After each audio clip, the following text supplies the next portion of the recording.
Rich people எப்படி rich ஆகிட்டே போகிறாங்க அப்படின்றத இந்த வீடியோவில் பார்க்கலாம். லாஸ்ட் டைம் ராபர்ட் கியாஸ்கியோட கேஷ் ஃப்ளோ பார்க்கணும், இந்த வாட்டி ரிச் பீப்புளோட கேஷ் ஃப்ளோ பார்க்கணும். ஸோ இதுலேயும் இன்கம் ஸ்டேட்மெண்ட் இருக்குது அண்ட் பேலன்ஸ் ஷீட் இருக்குது. பேலன்ஸ் ஷீட்டில் டிஃப்ரென்ஸ் வந்து உங்களுக்கு கிளியராக தெரியும். அசட்ஸில் அவங்களுக்கு நிறைய அசட்ஸ் இருக்குது, அதாவது ரியல் எஸ்டேட், ஸ்டாக்ஸ், பாண்ட்ஸ், ஹைப்ரைட்ஸ் நிறைய இருக்குது. லயபிலிட்டிஸ் ஆனால் நம்மள மாதிரி சேமாக தான் இருக்குது. ஸோ இப்போது இந்த மல்டிபிள் அசட்ஸ்னால அவங்களோட இன்கம் வந்து இன்க்ரீஸ் ஆகுது. எப்படின்னு பார்த்தீங்கன்னா, ஆல்ரெடி அவங்களுக்கு business income R salary income இருக்குது. அதை தவிர ரியல் எஸ்டேட்லேருந்து அவங்களுக்கு ஸ்டாக்ஸ்லேருந்து டிவிடெண்ட் இருக்குது, பாண்ட்ஸ்லேருந்து இன்ட்ரெஸ்ட் வருது, ஹைப்ரைட்ஸ்லேருந்து ராயல்ட்டிஸ் வருது.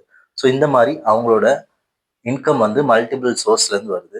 ஆப்வியஸாக அவங்களால லைபிலிட்டிஸை கவர் பண்ண முடியும். மீதி இருக்கிற இன்கம்மை திருப்பி அவங்க ரீஇன்வெஸ்ட் பண்ணுவாங்க. ஸோ அதனால அவங்களோட அசட்ஸ் இன்னும் அதிகமாக இன்க்ரீஸ் ஆகுது, திருப்பி வந்து அசட் இன்க்ரீஸ் ஆகுது. இதுதான் அவங்களோட கேஷ் ஃப்ளோவாக இருக்கும். இதை பற்றி நீங்கள் என்ன நினைக்கிறீன்றதை கமெண்ட் பண்ணுங்க.